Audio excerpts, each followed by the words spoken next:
todos los casos, a Óscar por su presentación y bueno, a Jacobo también por facilitar este panel. Vamos a dar paso ahora al tercer y último panel de la jornada de hoy. En este caso, el tema será enfoques y abordaje de la responsabilidad social empresaria hacia la comunidad. Facilitará este panel el profesor Óscar Licandro, que ya fue presentado, así que invitamos a las personas que participarán de este panel a que pasen directamente por aquí. En este panel vamos a abordar tres aspectos de la RCE hacia la comunidad. Primero, la relación con los vecinos y la resolución de conflictos con ellos. Segundo, la intervención en la comunidad basada en el diálogo y el empoderamiento de los integrantes. Y en tercero, la generación de inclusión social mediante el desarrollo de negocios inclusivos. La relación con la comunidad es probablemente la materia fundamental de la RCE sobre la que existe mayor confusión. En la última edición del IRCE fue la comunidad el stakeholder con el cual resultó peor calificada o autocalificada la RCE de las empresas participantes. En primer lugar, Fernando Rodríguez, quien fuera defensor del vecino de Montevideo hasta hace pocos meses, abordará la relación de las empresas con sus vecinos y la resolución de los conflictos inherentes a la convivencia entre ambos actores. Luego, Carolina Moreira explicará la estrategia de intervención llevada adelante por Montes del Plata en la comunidad de Conchillas. Finalmente, Fernando Manfredi describirá cómo Portones y Montevideo Shopping ayudaron a crear emprendimientos inclusivos de exclasificadores que se encargan de realizar una gestión responsable de los residuos generados por estas empresas. Bueno, voy a presentar a Fernando. La exposición de Fernando se titula La convivencia con la comunidad, experiencia de mediación comunitaria como herramienta alternativa a la resolución de conflictos entre las empresas y sus vecinos. Fernando es psicólogo social, cursó un máster en Derechos Humanos y Estado de Derecho. Fue el primer defensor del vecino de Montevideo, cargo que desempeñó hasta hace muy pocos meses. En el marco de la Defensoría lideró un amplio espectro de mediaciones entre las empresas y sus vecinos. Actualmente es miembro del director de Enclave, una cooperativa de profesionales que se propone aportar a la articulación del accionar entre la sociedad civil y el Estado a través de la reflexión y la acción. Fernando, ya, ¿te dieron el apartito? Sí, acá.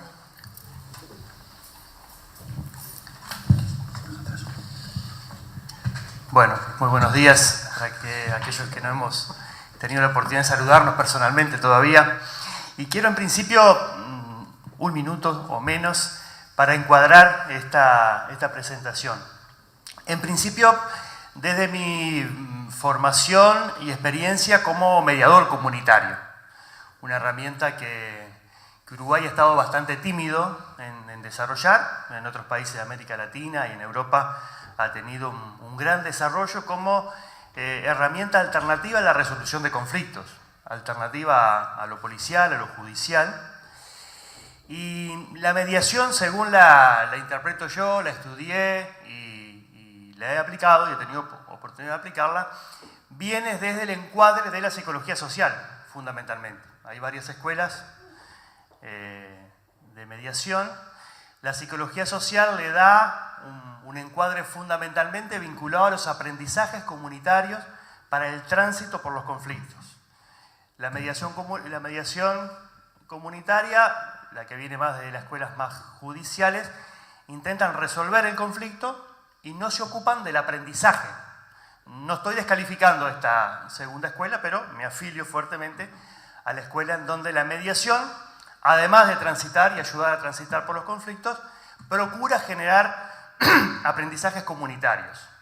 De nada sirve resolver un conflicto, ayudar a resolver un conflicto, firmar un acuerdo y al poco tiempo volver por la misma situación porque el conflicto se volvió a plantear y nada nos quedó como aprendizaje para generar autonomía en el tránsito por los conflictos.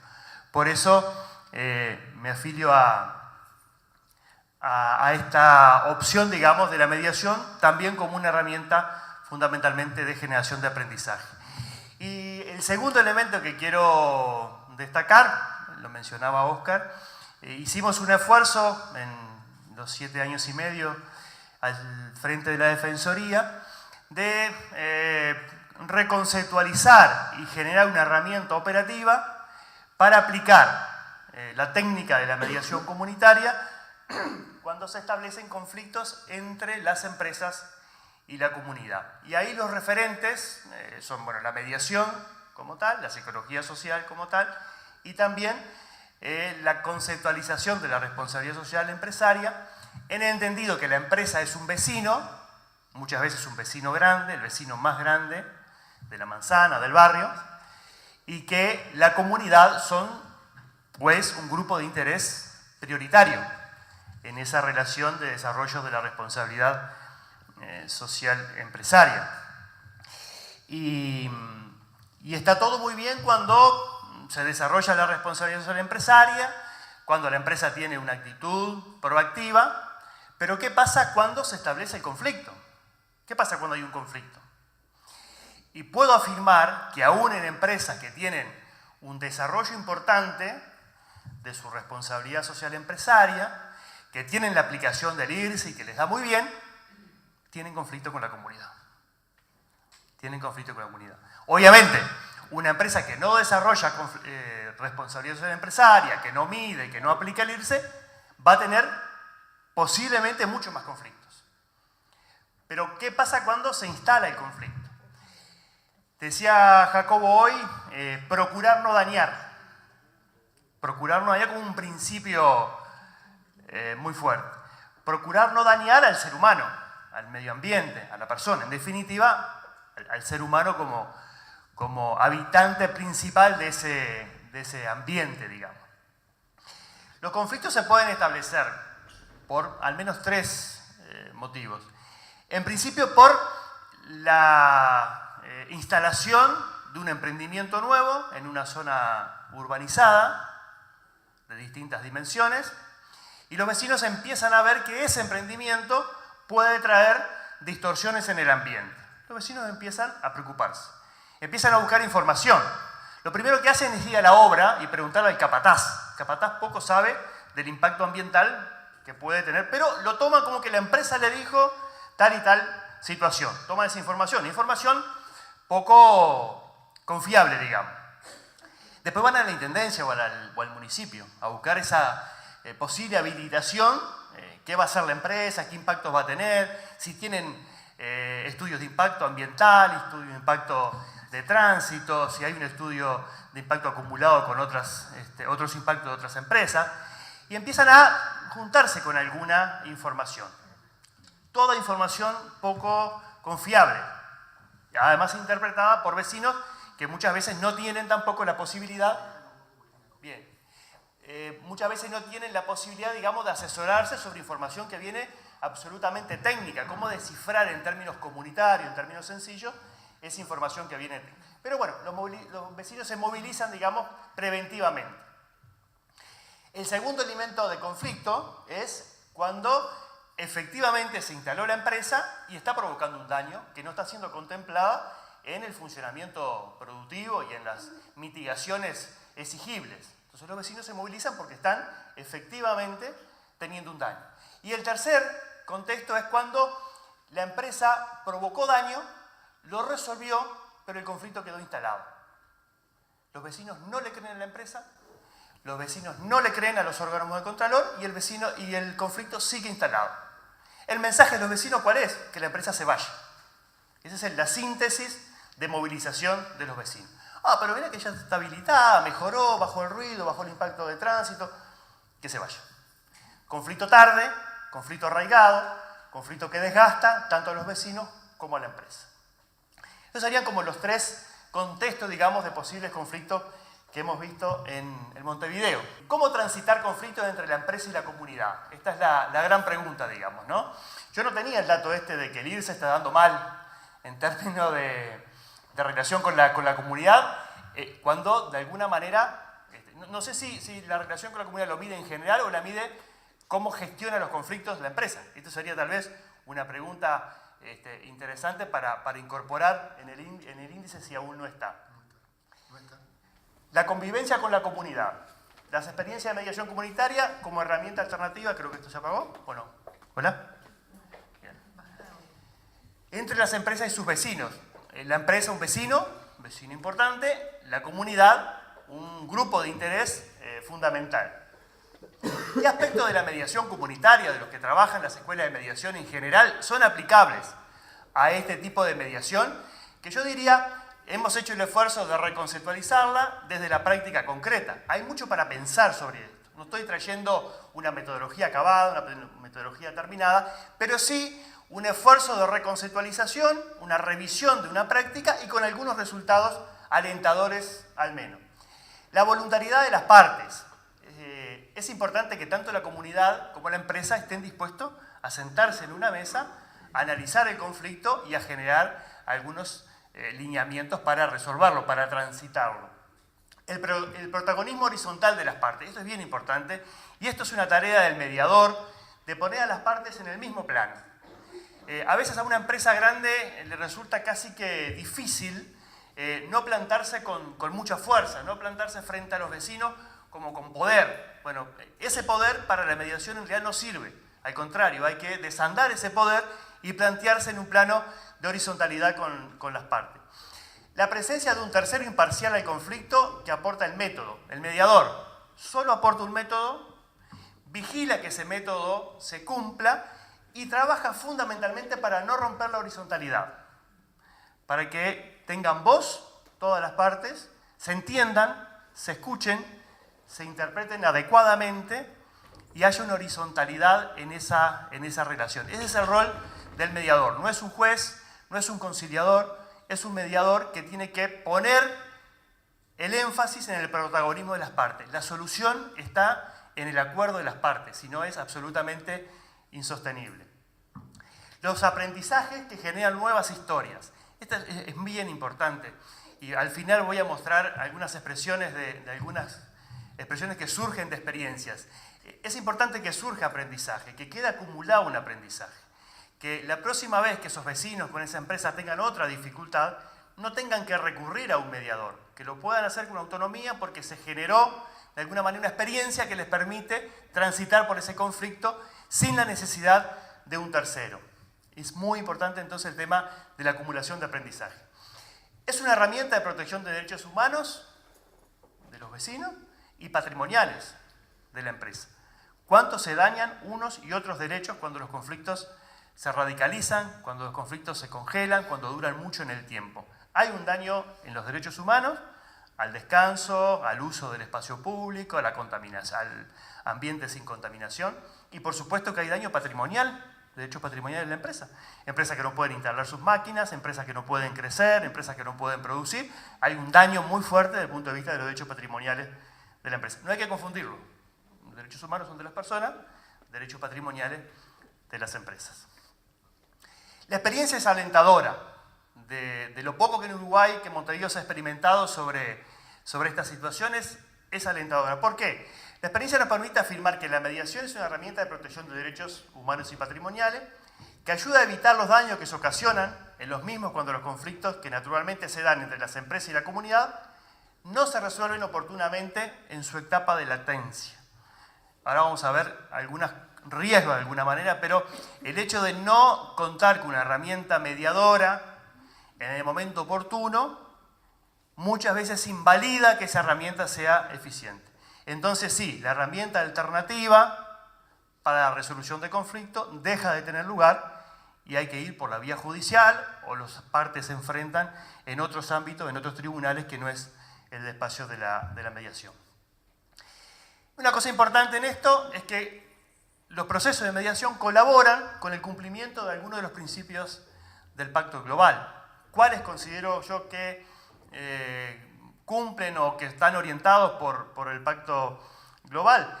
Bueno, los dos que tienen que ver fundamentalmente con los derechos humanos, ¿no? El 1 y el 2, esta cuestión de apoyar y esta cuestión de no generar, o sea, una obligación negativa, no generar violación de derechos humanos. El tema de la prevención del medio ambiente, muchos de los conflictos están en el marco, digamos, del daño al ambiente, por lo tanto el principio 7 y el principio 8 también tienen que ver y son de alguna manera desarrollables o son indicadores, son orientadores de una práctica de mediación. Hay 5 aspectos que quiero mostrarles, una síntesis de 5 aspectos por donde transita un espacio de mediación, por donde transita un encuadre de mediación comunitaria entre una empresa y la comunidad. En principio, hay una situación configurada por la presencia de empresas de gran porte, o no, tal vez a veces no de gran porte, pero sí que implican, digamos, una presencia importante en la trama urbana de la ciudad. Esto es, digamos, como el diagnóstico, el mediador establece cuál es la situación, analiza cuál es la situación, tanto con la información proveniente de la comunidad como con la información proveniente de la propia empresa. Los principios de trabajo, sobre qué principios de trabajo nos vamos a basar, cuáles van a ser las estrategias para desarrollar el trabajo, algunos riesgos que implica esta intervención y los aprendizajes y los logros obtenidos o que se pueden obtener en el tránsito con una experiencia de mediación. En principio, la situación diagnóstica está dada por empresas situadas en la trama urbana de la ciudad que generan algún tipo de distorsión, que generan riesgo o daño efectivo en el medio ambiente, empresas que han transitado por procesos complejos de habilitación, y acá hay una deuda también de los sistemas de habilitación. Los empresarios aquí presentes saben cuáles son las complejidades que acarrea de alguna manera el ejercicio o el tránsito por una habilitación municipal y cuánto se perjudica ese tránsito cuando de alguna manera hay una movilización vecinal que a veces los organismos de contralor no otorgan la habilitación porque efectivamente a la empresa le faltan habilitaciones y otras veces no los otorga por una visión política, de que otorgarlo implica de alguna manera un conflicto de la administración con la comunidad. Se establecen procesos bastante ilógicos, bastante complejos, pero se dan con cierta frecuencia. Principios de trabajo. En principio, la empresa tiene que cumplir con los procesos de habilitación. No es mediable el cumplir o no cumplir con la ley. El mediador tiene que de alguna manera constatar de que la empresa o está habilitada, está en condiciones o está en un proceso planificado de habilitación como la norma lo exige. La exigencia a los organismos del Estado para que estén presentes y que de alguna manera sean garantes de alguna manera de los procesos de habilitación. La promoción de la responsabilidad ciudadana en el ejercicio del derecho a un ambiente sano, o sea, reconocer en la comunidad el rol que le toca de defender el medio ambiente, de exigir de alguna manera, tanto a las empresas como al Estado, una buena disposición de los servicios y de las instalaciones para que los procesos productivos de la empresa no causen daño al ambiente. Y el mediador tiene que hacer un análisis profundo y transparente que permita el diseño de una intervención. Diseño de una intervención, el cual tiene que ser acordada con las partes, porque el protagonista no es el mediador, sino que son las partes, o sea, tiene que haber un acuerdo en este sentido. Y muchas veces las partes establecen algunas condiciones para actuar, y eso lo vamos a estar viendo también. Se verifica entonces dentro de la estrategia de trabajo que se cumplan las normas referidas. Ahí hay que tomar contacto con las habilitaciones, con el tipo, con el procedimiento que se está haciendo, pero hay una verificación técnica de que eso así sea. Se recoge la historia de relacionamiento de la empresa con la comunidad en su entorno. Esto a veces se olvida. A veces empresas con mucho tiempo en el barrio, pero el conflicto hace que de alguna manera la historia con la empresa quede bajo ese conflicto, que no se vea, que no se visualice la cantidad de puestos de trabajo que genera, que no se visualice los aportes que la empresa ha hecho, que no se visualice muchas veces una buena relación histórica con la comunidad. Entonces hay que traer esa historia también a la mesa, hay que ponerla, hay que identificarse tanto la empresa como la comunidad en esa historia, y eso ayuda de alguna manera y mejora el clima y las posibilidades de futuros acuerdos. Se recoge la voluntad de ambas partes para conformar un ámbito para la mediación, y aquí ya empieza la etapa donde están las partes sentadas. Decíamos que la mediación es voluntaria. Muchas veces las partes ponen condiciones. Recuerdo una experiencia que desarrollamos en los últimos tiempos, que la empresa nos decía, bueno, para sentarnos con los vecinos, con los representantes de la comunidad, yo les pido, nos decía el gerente general, que los vecinos bajen los carteles que están en este momento agrediendo a la empresa. Los vecinos habían puesto carteles, agrediendo, digamos, con manifestaciones contra la empresa, contra el Estado. Entonces, esas eran las condiciones que la empresa pedía. Bueno, a nosotros nos pareció pertinente de alguna manera su pedido, se lo trasladamos a los vecinos, se bajaron los carteles. Los vecinos que pedían, que ponían en condiciones, bueno, que esté el alcalde presente en la mesa de negociación. Porque si el alcalde no está presente, la empresa nos va a prometer cosas, bueno, el alcalde es el que tiene que de alguna manera llevar a actos administrativos concretos esas promesas, por lo tanto queremos que el alcalde esté presente. Nos pareció también, de parte de los vecinos, pertinente, planteamos al alcalde, el alcalde fue parte de la mediación. Se le ofrece a la comunidad garantías materiales y documentales de que se han desarrollado los controles previstos en las normas de protección, o sea, hay que documentar esto. Si fueron los organismos del Contralor, bueno, pidieron un informe, que ese informe sea claro, que lo conozcan los vecinos, que no se diga así porque hay un informe, una carpeta que dice que estamos... No, el informe dónde está, arriba de la mesa, quién lo firmó, con qué controles, asesorar también a los vecinos para interpretar, muchas veces informes que son técnicos, que son complejos, pero el vecino tiene que tener toda la información que tiene el proceso. El proceso de mediación nunca sustituye la exigibilidad del cumplimiento de las normas y las obligaciones de la empresa y de los órganos de Contralor. Esto es bien importante. No se está mediando para cumplir más o menos con la ley o para tapar incumplimientos de la ley, sino que, bueno, se está mediando para resolver un conflicto, se está mediando para transitar por ese conflicto y para que tanto los vecinos como la empresa se reconozcan en una relación que debe ser sana, que debe ser buena entre ellos para generar desarrollo en términos integrales. Una búsqueda de intereses comunes, esa es la mirada que tiene el mediador, cuáles son aquellos intereses que pueden anudarse, como decimos en mediación, que pueden atarse y que sobre ese anudamiento se pueden construir el marco de acuerdo. Fundamentalmente en esta cuestión de que debemos establecer y promover una relación ganar-ganar.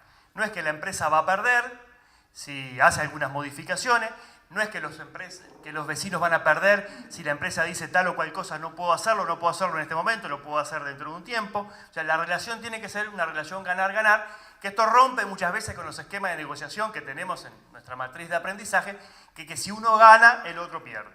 Cuando hay un ganador, indefectiblemente hay un perdedor al lado. Y generalmente el ganador es el fuerte, el perdedor es el débil. Entonces ese débil, cuando tenga la oportunidad de ser fuerte, va a querer ser más fuerte para ganar y hacer perder al otro. Esto cambia totalmente el paradigma de relacionamiento y propone una relación ganar-ganar. Podemos ganar todos si de alguna manera transitamos por este proceso. Es importante que los acuerdos sean medibles, es importante que no acordar más allá de lo que la empresa o los vecinos pueden cumplir, no por quedar bien ir a más, sino que cuando una empresa tiene algo que no puede cumplir, tiene que decirlo, no puedo cumplir con esto en este momento o en esta etapa, entonces ir a procesos, acuerdos cumplibles. Y acá traje las palabras de una persona que al terminar un proceso de mediación, representante de una empresa que está en sala, dijo, esperemos que la próxima vez no necesitemos recurrir al defensor del vecino. Aprendizaje. Gracias.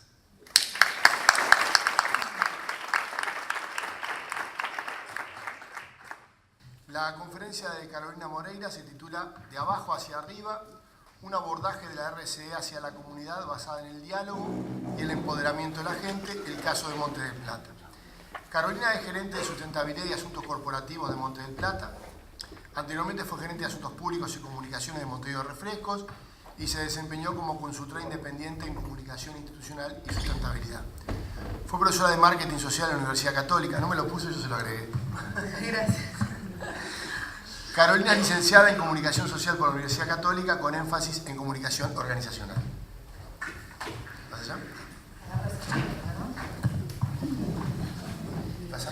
Bueno, creo que ha sido lo de Fernando una excelente introducción a un poco la experiencia que yo les quería compartir de Montes del Plata. Supongo que muchos de ustedes conocen Montes del Plata. Brevemente vamos a dar un par de datos para aquellos que quizás no conozcan la empresa también. ¿Cómo era esto? Bien, es una empresa joven, Montes del Plata, es una empresa que se fundó en el año 2009 a partir de la unión en Uruguay de dos empresas, por un lado nórdicas y por el otro lado chilena. Y bueno, producto de esta fusión en Uruguay surge Montes del Plata con la compra de la mayor parte de los activos de ENCE, que en ese momento se retiraba en su mayor parte del país. somos 700 empleados de forma directa. A través de toda la cadena de valor se calculan unos 5.000 puestos de trabajo entre directos, indirectos e inducidos.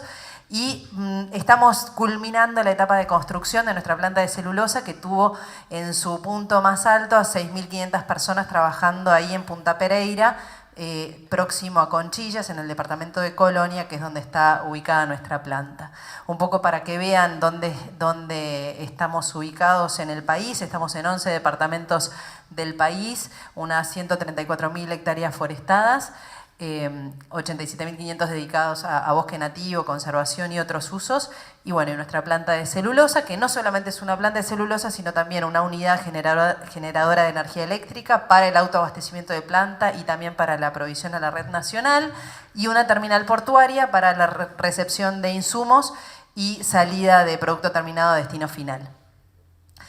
Bueno, un poco yendo al origen de cómo surge, de qué es lo que dicen nuestros principios, nuestra digamos, carta fundacional, que viene a ser nuestra política de gestión. En aquel momento, en 2009, queríamos marcarnos un norte y bueno, fue esta expresión de compromisos, que dos de ellos tienen que ver con los que les voy a hablar a continuación, que es ser un vecino que contribuye al desarrollo local, un vecino grande, pero un vecino al fin, y promover una comunicación y un diálogo constante, transparente y participativo con las comunidades que nos rodean. Entonces, el ejemplo que tengo para compartirles es, bueno, la comunidad de Conchillas, que fue el pueblo que nos recibió, y bueno, contarles cómo fue esta experiencia, cómo nos recibió, qué sabíamos de ellos, qué hicimos y cómo nos fue.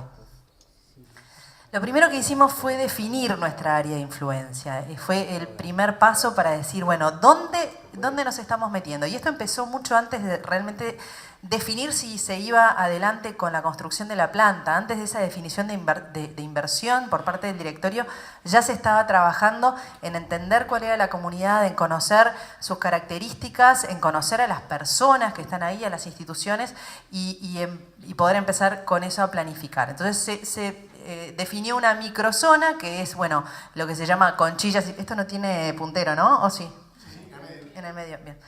Lo que se llama Conchillas, propiamente dicho, pero bueno, unas poblaciones aledañas, que es Pueblo Gil, Puerto Inglés, acá Ombúes, Radial Hernández. Y bueno, a partir de eso, bueno, dijimos, bueno, ¿cuál es la historia de Conchillas? Conchillas tiene un origen industrial, algo que es un buen antecedente, es decir, es gente que no le teme a una industria de gran porte. Fue de hecho fundada por parte de la empresa Walker y compañía, que es una empresa británica que estaba instalada para hacer explotación de cantera, de arena, piedra y de conchilla, justamente, para la construcción. De hecho, el puerto de Buenos Aires se hizo a partir de la piedra que se extrajo de ahí, de Conchillas. Conchillas, como ven, es un pueblo muy chico, viven unas 1000 personas en este entorno de Conchillas y las otras poblaciones.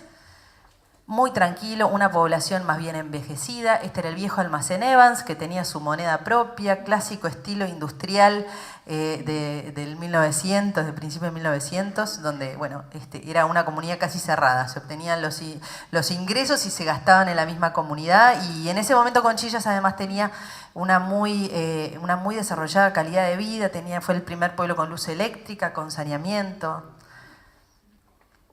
El Hotel Conchillas, que era muy lujoso, en su momento fue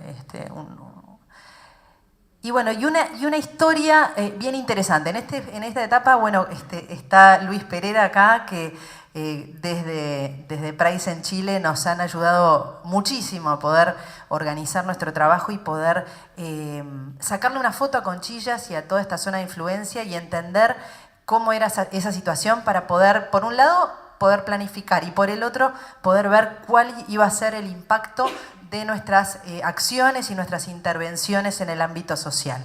Es decir, al mismo tiempo que se hacían estudios de factibilidad económico, estudios de viabilidad ambiental, al mismo tiempo se estaban desarrollando estudios de impacto social en ese mismo momento, antes de siquiera tomar la decisión de inversión.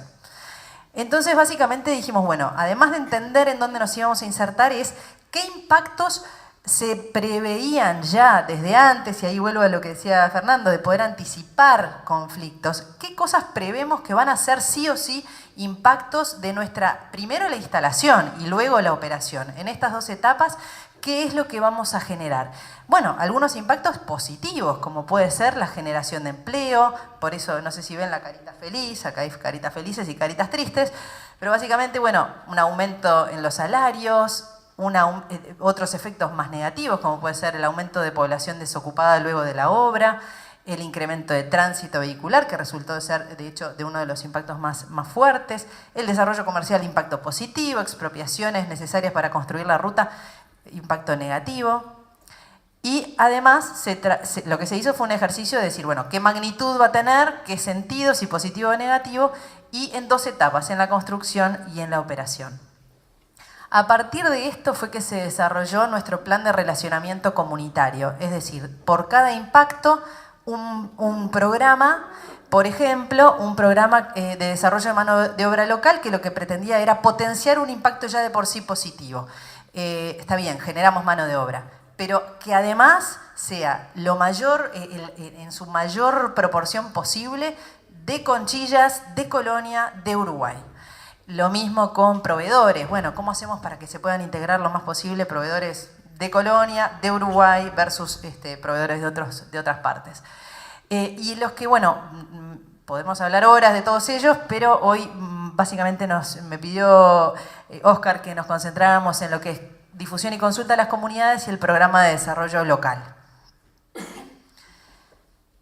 Entonces, bueno, el impacto positivo ya era de por sí que probablemente la instalación de una nueva industria, la compañía Walker en los años 60 quebró, con lo cual el pueblo había quedado bastante olvidado, pero también teníamos la herencia de un pueblo que estaba muy acostumbrado a esa figura paternalista, bien típica de una industria del 1900, de principios del 1900, que proporcionaba todas las condiciones de vida, que solucionaba todos los problemas, que se ocupaba de absolutamente todo.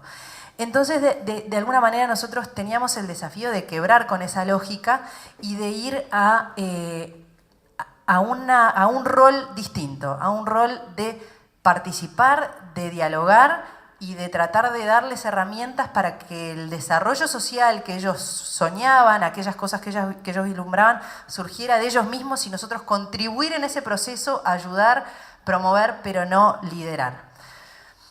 Y bueno, se tradujo en una herramienta que es el Foro de Desarrollo Comunitario, donde involucramos a un tercero, sin haber un conflicto, pero sí involucramos a un tercero con un poco la idea de salirnos un poco justamente del lugar protagónico, porque de alguna manera si estábamos en ese diálogo directo iba a ser muy fuerte la tentación de que ese ámbito se convirtiera en un ámbito de pedir cosas. Entonces queríamos de alguna manera tomar otro rol, ser un participante más en esas sesiones, pero liderado y facilitado por un tercero independiente y con experiencia además en esta zona. Entonces acá quisiera contarles un poco lo que fueron los pasos que fuimos dando, porque de alguna manera no hay manuales justamente de estas cosas y nuestro proceso también tuvo sus tropezones y sus dificultades y su aprendizaje y fuimos acomodando el cuerpo a medida que fuimos avanzando y creo que eso quizás es lo más rico de compartirles, más que decirles, no, nos hicimos todo bárbaro. Realmente fue un aprendizaje, concebimos esto del foro, un poco basados en experiencias de Arauco en Chile, pero obviamente como todo necesita su hilado fino, su afinación fina. Y entonces, bueno, podemos separar en 4 etapas de este proceso, de esta experiencia. La primera fue el lanzamiento. Surgió el foro, se lanzó con una idea de, por un lado, promover ámbitos de discusión de plenarios, con mucho énfasis en la capacitación, en cultura de paz, en una cantidad de herramientas pensadas muy en el largo plazo y en el generar esas habilidades en las personas.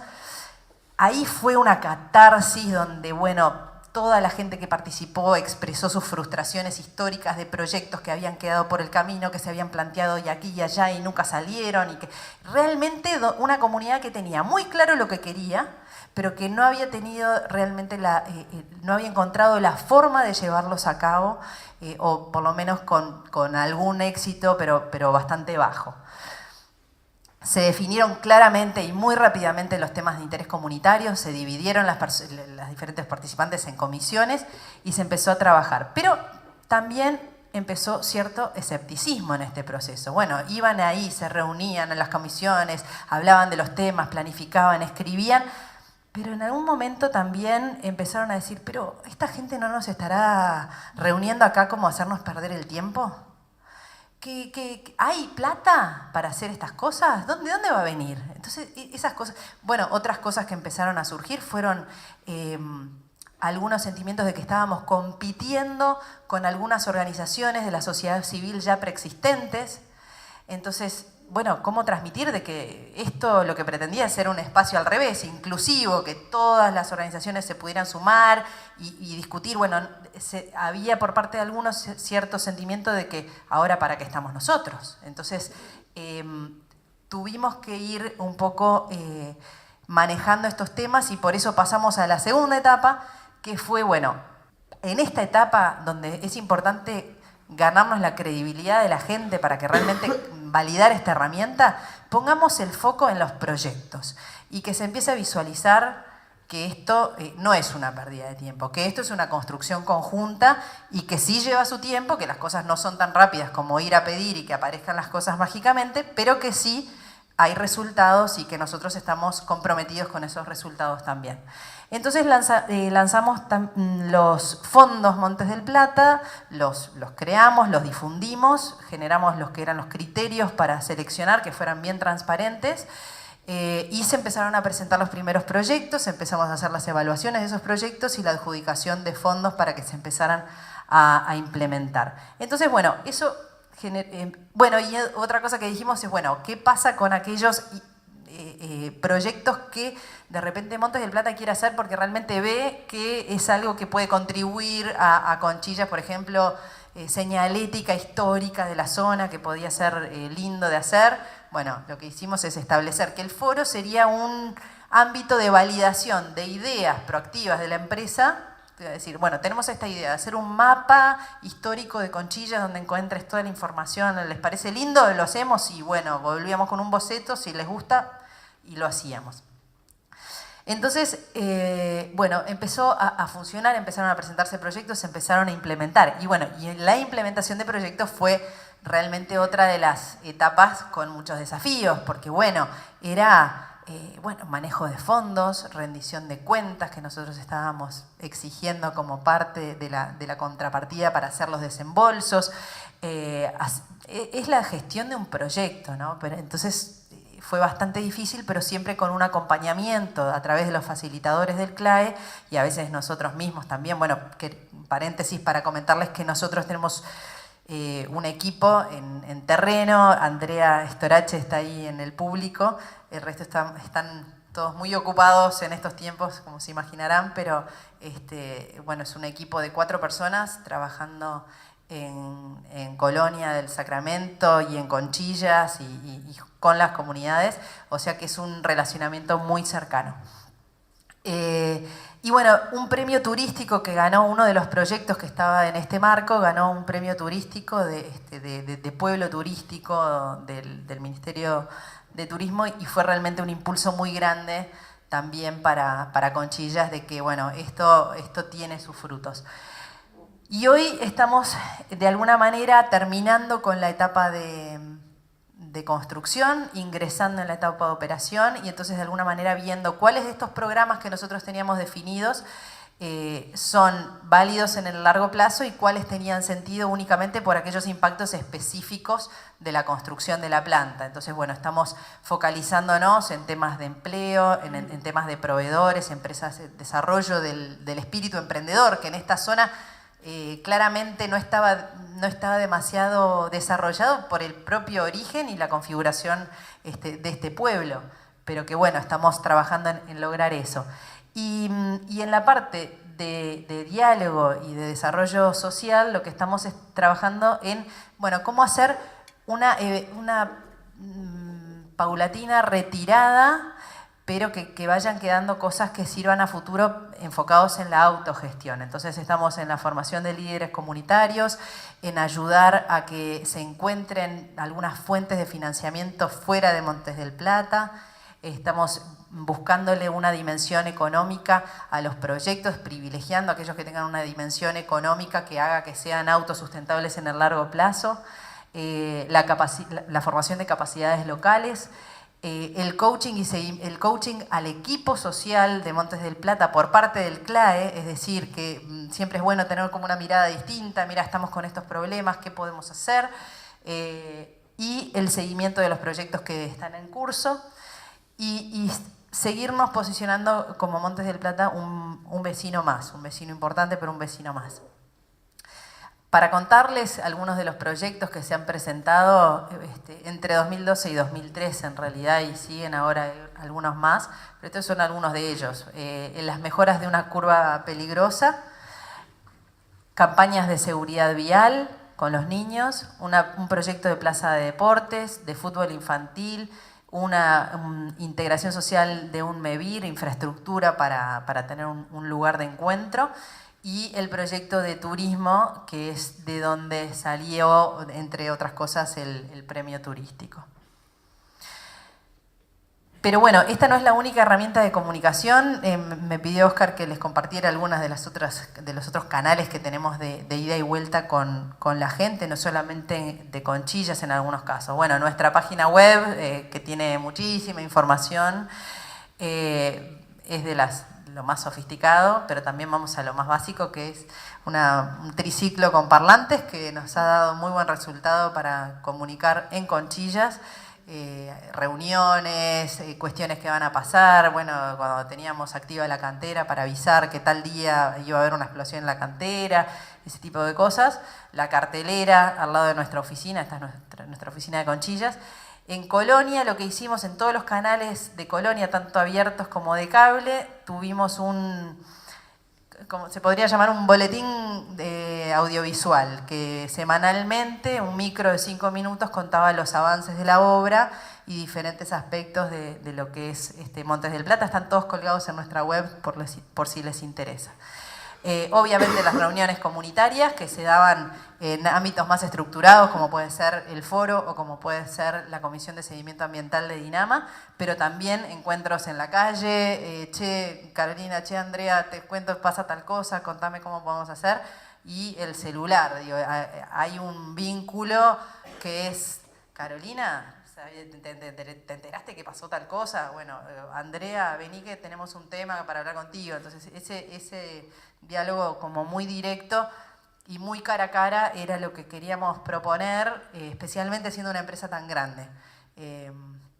Creo que al final del día la gente, cuando ve que le habla a uno que es igual a él y somos todas personas y estamos tratando de hacer lo mejor que podemos hacer, creo que ahí se da un diálogo de confianza, con el cara a cara, con el venir, no ocultar nada, estar en un plano de igualdad. Y acá es una herramienta que es bastante interesante, que es el registro de comunicación. Cuando llega alguien a la oficina de Conchillas o nos llaman al celular y nos hacen una queja o una idea, una propuesta, una felicitación, lo que hacemos, y tenemos entrenamientos internos para que cada uno registre estas cosas. Entonces, bueno, ¿qué se recibió? ¿Quién la recibió? ¿En dónde? Y bueno, básicamente los detalles del tema. No sé, pasó un camión por una ruta que no estaba autorizada. Bueno, perfecto, pero la comunicación la recibí yo, que no tengo nada que ver con el transporte. Bueno, pero yo la recibo, la registro y copio ahí al jefe de transporte, que es el que me va a decir, bueno, mira, hicimos así, sancionamos a tal empresa que estaba ahí, de tal cosa, se le dio un mensaje a todos para que no hagan esto, perfecto, me lo comunica, yo le respondo a la señora y se da por cerrado ese evento. Lo que nos permite justamente lo que hablaba hoy Pablo Kuznir, que tener registro de estas cosas y saber más o menos, bueno, de 100 llamadas, cuántas fueron por quejas, cuántas fueron por pedidos, cuántas fueron para hacernos un comentario, etcétera. Así que bueno, eso era un poco lo que les quería contar, un proceso de aprendizaje un proceso que no es lineal, que es sobre todo que hay que tener como mucha cintura y mucha flexibilidad para tener un plan, pero poderlo ir cambiándolo a la medida que se va avanzando, porque bueno, cada comunidad y cada persona es distinta, y bueno, en función de eso fue que también hay que ser muy riguroso, pero también muy flexible. Entonces, bueno, eso era nomás lo que les quería compartir. Gracias.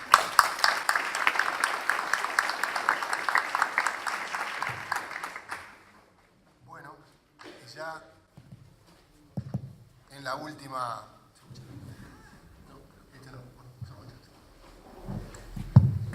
Para ya cerrar el evento, tenemos a Fernando Manfredi. Su conferencia se titula El compromiso con la comunidad mediante la creación de negocios inclusivos, la experiencia de Portones y Montevideo Shopping. Hoy tenemos todo el shopping. Casi. Fernando se desempeña como gerente de operaciones y director de los sistemas de calidad de Portones y Montevideo Shopping. Desde esta posición lideró la creación y puesta en funcionamiento del sistema de gestión ambiental, que culminó con la certificación en la norma ISO 14001. Portones fue el primer shopping del mundo que certificó en esta norma. Al igual que en casi todos, lo que me mandaban yo ponía lo que quería, y algunas cosas que no me mandaban yo las ponía igual. Fernando es un tipo muy sencillo, esto corre por mi cuenta. Bueno, entonces, Fernando, adelante. Bien, la idea es contarles un poquito, contar un poco un par de casos exitosos de inclusión social,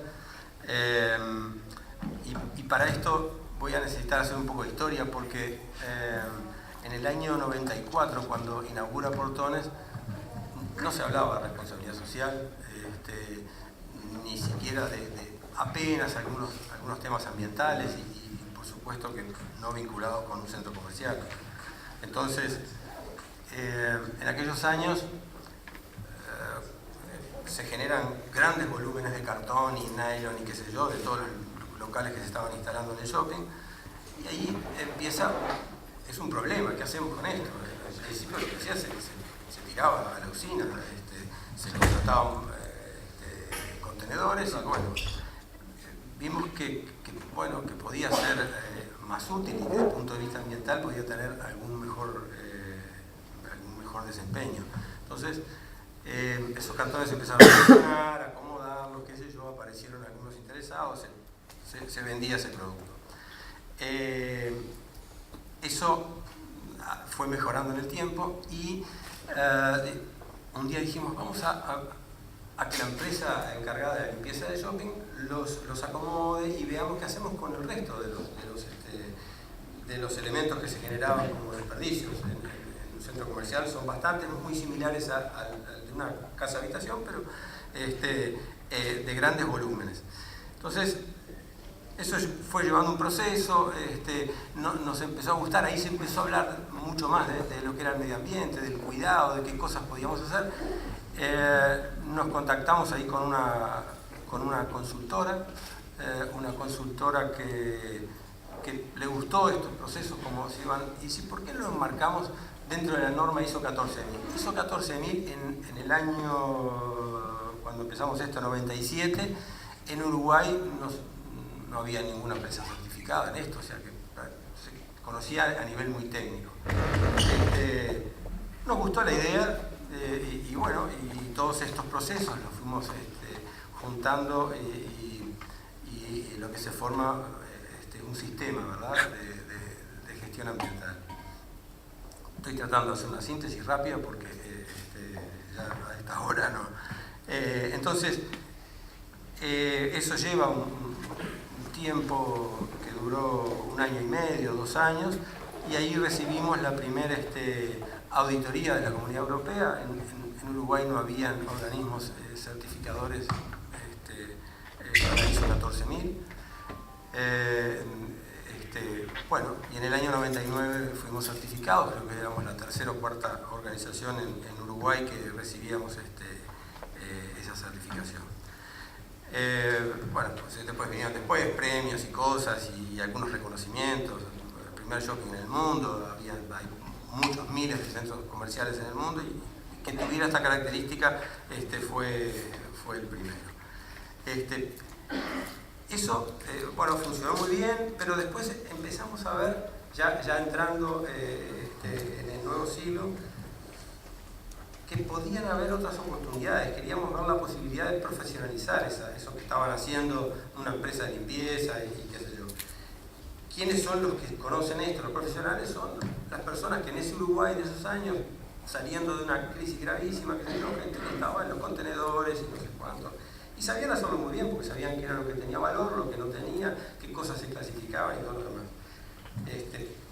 Ahí nos contactamos con la organización San Vicente, que nos dio una mano enorme y hasta hoy seguimos trabajando juntos, en cómo lograr incluir a esa gente que estaba en la calle en ese momento, pasando penuria, ¿verdad?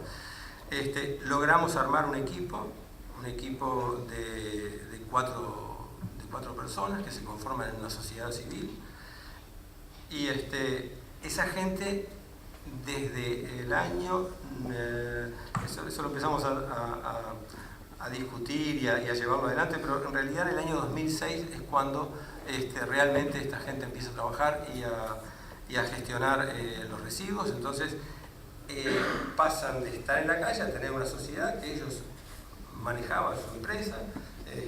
San Vicente obviamente los ayudó y los ayuda muchísimo en cómo conformarse, en ver de dónde venían y la situación en que estaban, a entender cosas como facturar, como, en fin, estar incluidos en la sociedad, ¿no?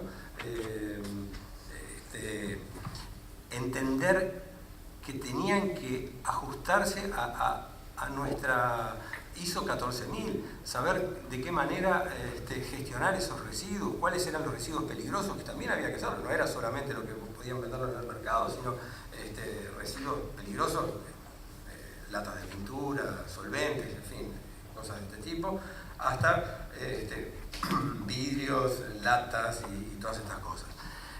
Todo eso tenía que estar ajustado a lo que nos piden los auditores de calidad. En realidad nos quedamos muy contentos, esa gente más que contenta, encontró su modo de vida formal. Hoy los tenemos y creo que uno solo abandonó porque encontró algo mejor, y los demás siguen siendo los mismos que estaban en esos años. Después de ahí empecé en Portones y Montevideo Shopping, reparto mi tiempo como operativo entre los dos shopping, y me llevo, cuando me voy a Montevideo Shopping, esta empresa, digamos, que fue exitosa. Seguimos las conversaciones con San Vicente, ahí logramos formar otro grupo más de personas que estaban en la misma situación, o peor todavía, porque eran mujeres. Entonces era más complicado por una vida en esa sociedad muy dura, muy compleja. Formamos esta nueva empresa y bueno, como era de esperar, les fue muy bien, siguen estando más o menos las mismas personas que estaban en ese tiempo.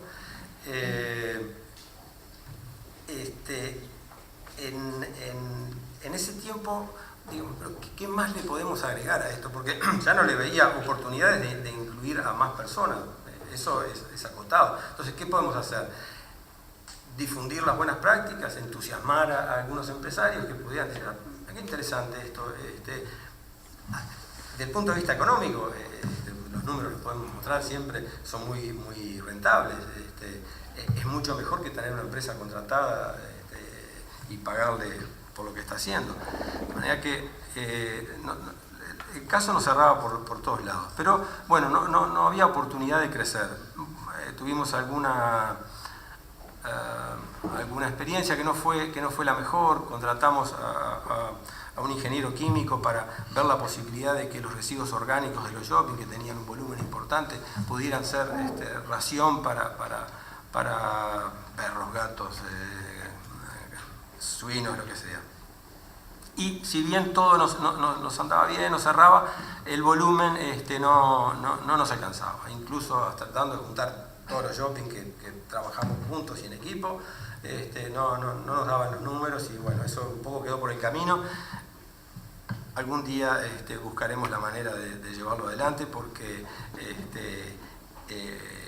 la eficiencia en los consumos es parte de la cosa también, y la eficiencia no es solo energética, es en todos los consumos.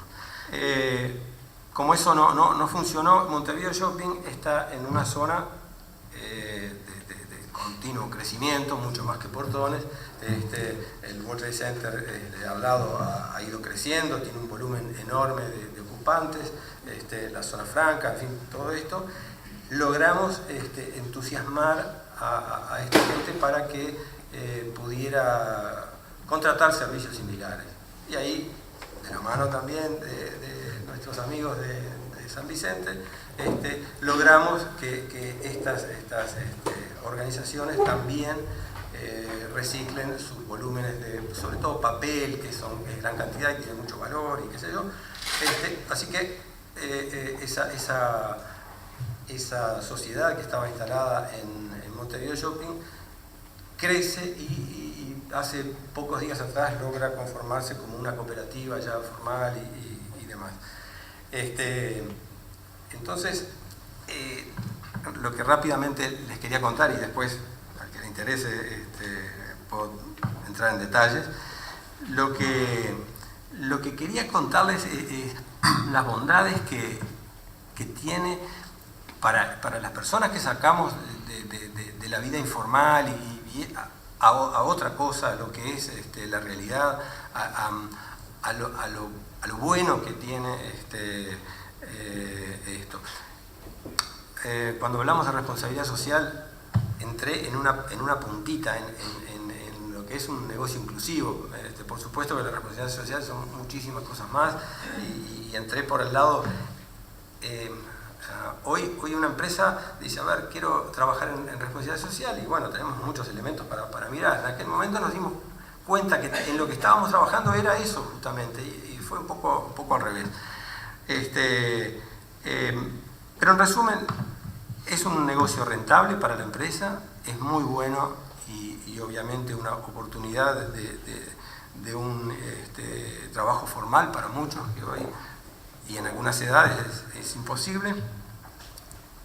Del punto de vista medioambiental es correcto. Estamos sacando, no traje números, lo que nada más que quería contarles era el concepto, pero son muchísimas toneladas de residuos que no van a ir al vertedero, que van a ser, y yo les digo a los que trabajan en esto, ustedes están generando materias primas, porque cuando salen las miles de toneladas de cartón que volvieron a volcar otra vez al ciclo de la industria, son generadores de materias primas, o el nylon, o los vidrios, o las latas, o los residuos orgánicos que se lo comercializan a algunos productores de cerdos que tienen las cosas bastante formales y bueno, y como les decía, y ya lo repito por tercera vez, desde el punto de vista social es correcto. Son personas que estamos sacando de un lugar que como ciudadanos de nuestro país aspiramos a otra cosa, y obviamente que son cosas muy chiquitas, estamos hablando de pocas personas, pero en la medida en que logremos convencer de las bondades de esto, yo creo que ese número va a poder ser muy grande. Otro tema es que la realidad en el mundo nos va llevando a que estas cosas empiecen a ser exigibles. Entonces ya no solamente es una cuestión de voluntad, sino que los gobiernos empiezan a entender, no, mire, usted tiene que preclasificar, tiene que hacer esto de alguna manera, no sé cómo, pero los residuos así volcarlos en crudo, es incipiente, recién empieza esto, pero va por ese lado y además es correcto, en el mundo civilizado estas cosas no pasan, de manera que, en fin, era una reflexión muy rápida, no quería robar mucho más tiempo, ya está bien.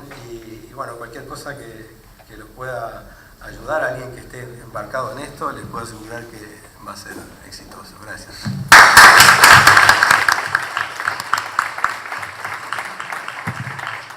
Bueno, les queremos agradecer la paciencia, hasta el final. Una brevísima reflexión que está relacionada con el agradecimiento a los expositores. 6 de las 10 exposiciones fueron experiencias y las 6 personas que las relataron, protagonistas de esas experiencias. Y a mí el trabajar en este tema de responsabilidad social me ha servido para conocer gente maravillosa y gente que está haciendo cosas desde lo chiquito, porque lo grande es la suma de lo chiquito. Y ahora estaba recordando el pensamiento de Carlos Baferreira, que tiene unas reflexiones profundas sobre el sistema, sobre la ética. Y como yo creo que las empresas, las organizaciones son entelequias, que lo que las hace real es la gente, y que la responsabilidad social es función y resultado de personas que tienen una ética de la virtud, una sensibilidad. Baferreira decía que digamos, la virtud ética en el fondo era un tema de la sensibilidad. Sin sensibilidad, sin lo que ahora se llama la inteligencia emocional, es muy difícil. Y yo creo que le quiero agradecer a los 6 casos, a los representantes, porque sé que todos le ponen mucho amor, mucho cariño a esto y mucho compromiso.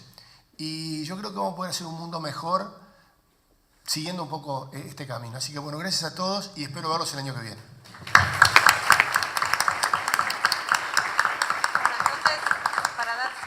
En nombre de la Asociación Cristiana de Dirigentes de Empresas, de la Universidad Católica y la Cámara de Comercio, les agradecemos a todos la visita, como decía Óscar al inicio. La idea es seguir anualmente generando estos espacios en donde podamos reflexionar y compartir experiencias. En el 2015 habrá el tercer seminario de Hacia dónde va la RCN Uruguay, y para quienes aún no lo hayan hecho, les pedimos que llenen su correo electrónico, así tenemos una base de datos actualizada y les podemos ir enviando toda la información. Así que muchas gracias, que tengan un buen día.